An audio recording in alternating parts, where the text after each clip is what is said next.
오늘 저에게 주신 하나님의 말씀은 구약성경 시편 82편 1절부터 8절까지 말씀입니다. 시편 82편 1절부터 8절까지 말씀입니다. 다 찾으셨으면 함께 봉독하겠습니다. 하나님은 신들의 모임 가운데에 서시며 하나님은 그들 가운데에서 재판하시느니라. 너희가 불공평한 판단을 하며 악인의 낫 보기를 언제까지 하려느냐. 가난한 자와 고아를 위하여 판단하며 곤란한 자와 빈궁한 자에게 공의를 베풀지며 가난한 자와 궁핍한 자를 구원하여 악인들의 손에서 건질지니라 하시는도다. 그들은 알지도 못하고 깨닫지도 못하여 흑암 중에 왕래하니 땅의 모든 터가 흔들리도다. 내가 말하기를 너희는 신들이며 다 지존자의 아들들이라 하였으나 그러나 너희는 사람처럼 죽으며 고관에 하나같이 넘어지리로다. 하나님이여 일어나사 세상을 심판하소서. 모든 나라가 주의 소유이기 때문이다. 아멘. 기도하겠습니다. 하나님 감사합니다. 이 시간도 저희를 부르시고 아버지 하나님 주의 말씀으로 이 하루를 또한 시작할 수 있게 하시는 애 감사합니다. 이 시간도 저희들의 마음을 하나님 주장하시며 온전히 주를 향하여 나아가며 엎드릴 수 있는 저희 모든 심령들 되게 하여 주시옵소서. 간절히 바라오며 이 모든 말씀 예수님의 이름으로 기도하옵나이다. 아멘. 사랑하는 성도 여러분, 오늘도 주신 하나님의 말씀 마음에 깊이 새길 수 있는 귀하고 복된 시간 되길 바라고, 또한 모든 상황 속에서도 오직 주신 말씀을 붙들고 주님을 소망하며 또한 언제나 저희들이 주님으로부터 주님께서 주시는 힘을 얻어서 살아가실 수 있는 여러분 되시기를 주님의 이름으로 축원드립니다. 오늘의 시편은 아삽의 시로 알려져 있는 시편입니다. 이 시를 보면 이 세상은 불의하며 오직 하나님만이 공의로우신 분이심을 찬양합니다. 1절을 보니까 하나님은 신들의 모임 가운데 서시며 하나님은 그들 가운데에서 재판하시느니라 라고 말씀하고 있습니다. 여기서 말하는 이 신들은 저희들이 이 시편의 내용으로 봤을 때 6절에 보니까 내가 말하기를 너희는 신들이며 다 지존자의 아들들이라. 7절 그러나 너희는 사람처럼 죽으며 고관에 하나같이 넘어지리로다 말씀하는 것을 보면 이는 어떠한 인간이 아닌 신적인 존재를 의미하는 그러한 신들이기보다는 이 땅에 권세 있는 자들, 특히 여기서 말하면 재판을 할 수 있는 그러한 권세가 있는 그러한 위치에 있는 자들을 의미하는 것입니다 라고 볼 수 있습니다. 그런데 이들에게 오늘 시편 말씀에서 하나님께서는 책망하십니다. 어떠한 책망을 하시냐면 2절에 보니까 너희가 불공평한 판단을 하며 악인의 낫 보기를 언제까지 하려느냐. 3절 가난한 자와 고아를 위하여 판단하며 곤란한 자와 빈궁한 자에게 공의를 베풀지며 가난한 자와 궁핍한 자를 구원하여 악인들의 손에서 건질지니라 하시는도다 말씀하십니다. 즉 이러한 것은 이 땅에서 이러한 재판, 이 판결을 할 수 있는 위치에 있는 이러한 권세자들과 이 재판관들이 불공평한 판단을 내린다라는 것이죠. 그들이 가난한 자, 고아, 그리고 빈궁한 자, 그러한 자들에게 불공평한 판결을 내린다라는 것입니다. 그래서 이러한 부분을 하나님께서는 책망하시는 것이죠. 그렇다면은 이들은 누구에게 좋은 판단을 하느냐? 그것은 이러한 약자들이 아닌 강자들에게 좋은 판단을 내리는 것이다 라는 겁니다. 그렇다면 왜 이들은 강자들에게 좋은 판단을 내리는 것이냐?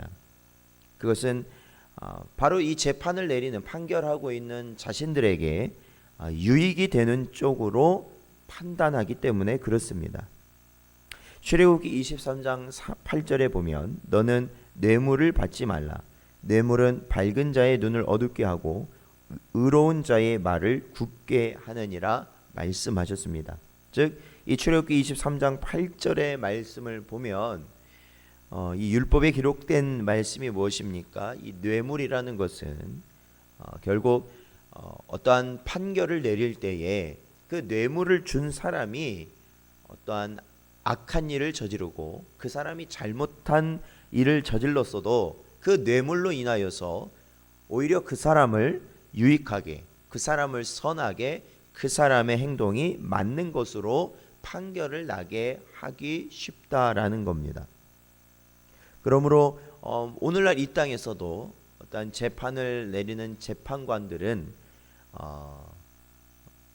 어느 한쪽에 편을 어느 한쪽으로 치우치는 것이 아니라 오로지 사실만을 가지고 판단하는 것이 맞는 것이라는 것을 우리는 다 알고 있습니다. 그럼에도 불구하고 이 땅에서는 그러지 못한다라는 겁니다.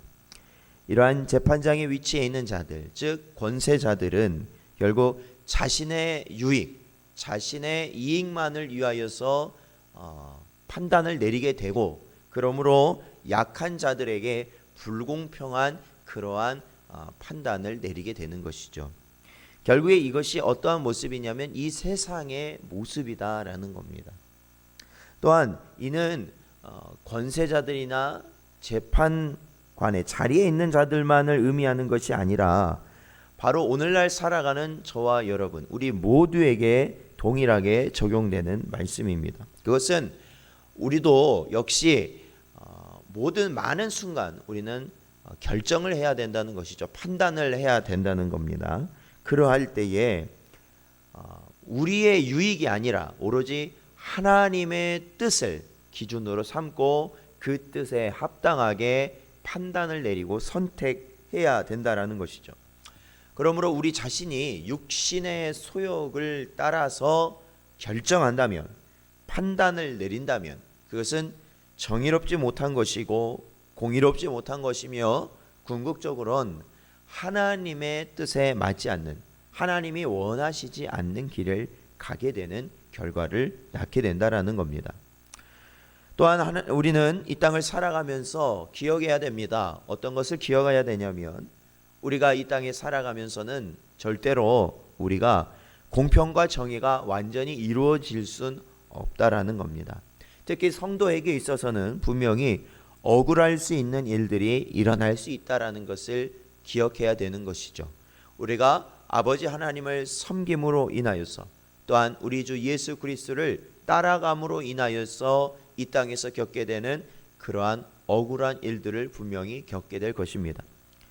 그러한 것을 우리가 어떻게 하라는 거예요? 이 땅에서는 다 그거를 풀 수가 없다라는 거예요. 왜냐하면 이 땅은 그것을 이해하지 못하기 때문에 그렇습니다. 그리고 말씀은 오히려 우리를 그러한 억울한 상황, 예수의 이름으로 인하여 고난받게 되는 그러한 상황에 처하여 있을 때 우리에게 무엇을 요구하시냐면 바로 하나님을 생각하고 참으며 인내하라라고 말씀하십니다. 베드로전서 2장 19절 말씀을 보면 부당하게 고난을 받아도 하나님을 생각함으로 슬픔을 참으면 이는 아름다우나 말씀하십니다. 이미 베드로전서의 이 말씀은 우리 성도들은 부당하게 고난을 받게 될 것임을 이미 이야기하고 있습니다. 특히 우리가 항상 기다리고 있는 주님의 날, 예수 그리스도의 이 땅에 오시는 그 마지막 날이 다가오면 다가올수록 우리는 부당한 일을 당하기 십상이고 고난을 당하기 십상일 겁니다. 그럴 때마다 우리는 누구를 생각해야 되느냐?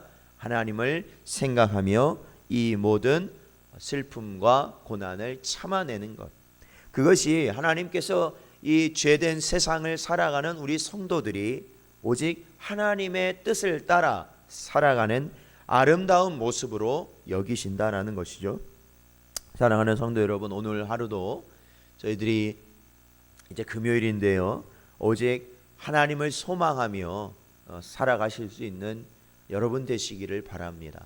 여러분의 소욕을 이루지 못하면 항상 근심과 염려와 우리 마음속에 상한 감정으로 언제나 우리가 지치게 되는 그러한 결과를 낳게 되겠지만, 그 모든 것을 내려놓고 오직 주님만을 바라보는 그러한 복된 은혜가 우리에게 주어질 때, 오늘 하루도 하나님이 주시는 은혜 가운데 평안을 누리며 살아가게 될 줄로 믿습니다. 오늘도 주신 말씀 기억하면서 살아가시는 여러분 되시기를 주님의 이름으로 축원드립니다. 기도하겠습니다. 아버지 하나님, 감사합니다. 이 시간에도 주신 말씀을 저희들 붙들게 하시고, 이 시간에도 오직 하나님의 뜻을 향하여 나아갈 수 있는 저희 모든 성도들 되게 하시니 감사합니다. 아버지 하나님, 이 땅이 불의하고 이 땅이 공의롭지 못함을 깨닫게 하시고, 언제나 주님의 뜻을 향하여 아버지 하나님, 오직 아버지 하나님 주님만을 향하여 나아가는 우리 모든 복된 성도들 되게 하여 주시옵소서. 간절히 바라오며 예수님의 이름으로 기도하옵나이다. 아멘. 주기도문 하심으로 예배를 마치겠습니다. 하늘에